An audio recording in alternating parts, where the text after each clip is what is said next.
Bonjour à tous, on se retrouve aujourd'hui donc pour cette vidéo dans laquelle je fais un essai sur un tuto en fait, je vous le mettrai en barre d'infos, de Ludmila Bakulina qui réalise donc un tutoriel avec de l'encre à alcool sur pâte polymère Cernit. Alors normalement c'est de la blanche, moi là j'ai pris que de la translucente parce que je n'avais que ça. Donc effectivement je n'ai pas du tout le même résultat, il m'en manquait plein de matériel dont les pipettes pour pouvoir en fait mettre l'encre à alcool sous le cellophane et bon, comme vous voyez ça donne pas un résultat super, mais pour un premier essai ma foi c'était quand même pas trop mal. Voilà, donc une fois que l'encre à alcool est bien sec,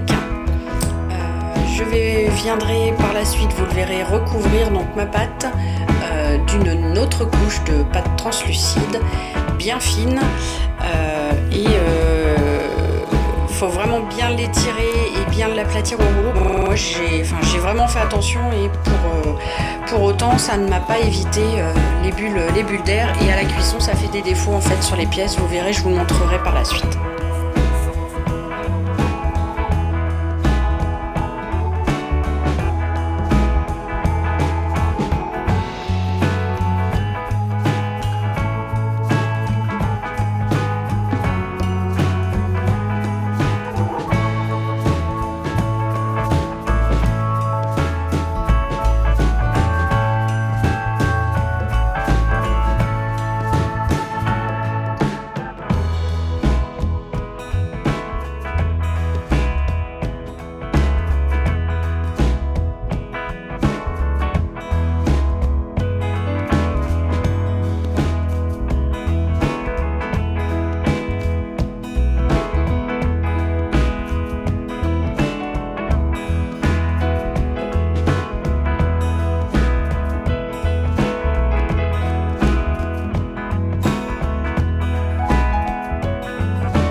Des pièces dans ma pâte, donc soit avec des gabarits, bon là j'en ai fait à la main comme ça parce que je suis pas très riche en gabarits en fait, ni en porte-pièces d'ailleurs, et un petit porte-pièces que j'ai eu de chez Funny Pat, chez qui je me suis fournie en fait pour la pâte translucente, et qui m'ont offert bien gentiment ce petit cadeau, donc c'est plutôt sympa, avec lequel je vais faire des petites boucles d'oreilles.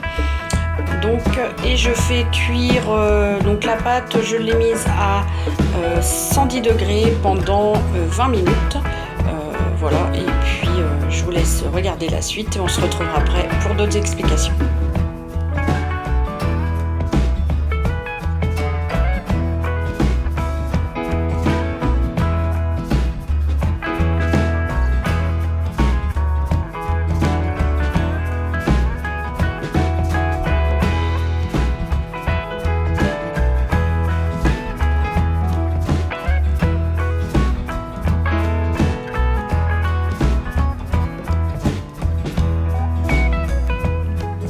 J'ai disposé mes pièces avant cuisson sur une canette de façon à donner un petit effet bombé. Ça c'est un choix tout à fait personnel, vous pouvez très bien laisser vos pièces totalement à plat pour la cuisson, ça dépend de ce qu'on veut faire en fait pour le montage par la suite.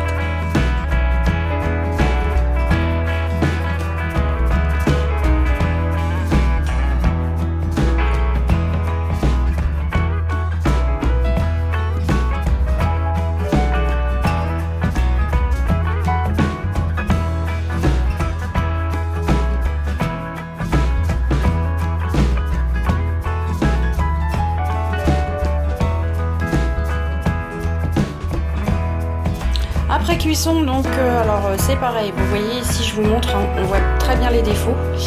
Ça fait des petits points en fait transparents.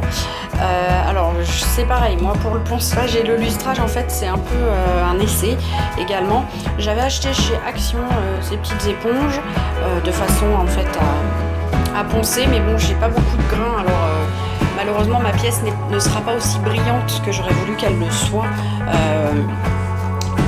réellement, mais c'est déjà pas mal. Ensuite donc j'ai tenté à la Dremel, comme vous avez pu le voir, pour le polissage, et vous voyez on arrive quand même à une légère brillance au niveau des pièces. Bon je me suis un peu trompée, alors là je vous fais voir, je sais pas si on va voir les petits défauts. J'ai mis quelques coups en fait sur la pièce, je l'ai abîmée en fait sur la grande, voilà. Je me suis trompée de taille de disque pour le polissage, donc voilà ça arrive, hein. On débute et donc j'ai marqué ma pièce, je l'ai complètement abîmée. Voilà, bah écoutez, je vous mets toutes les informations concernant Ludmila Bakulina qui réalise de très jolies choses. Et puis j'espère que cette vidéo vous a plu. N'hésitez pas à vous abonner, je vous dis à très bientôt. Ciao!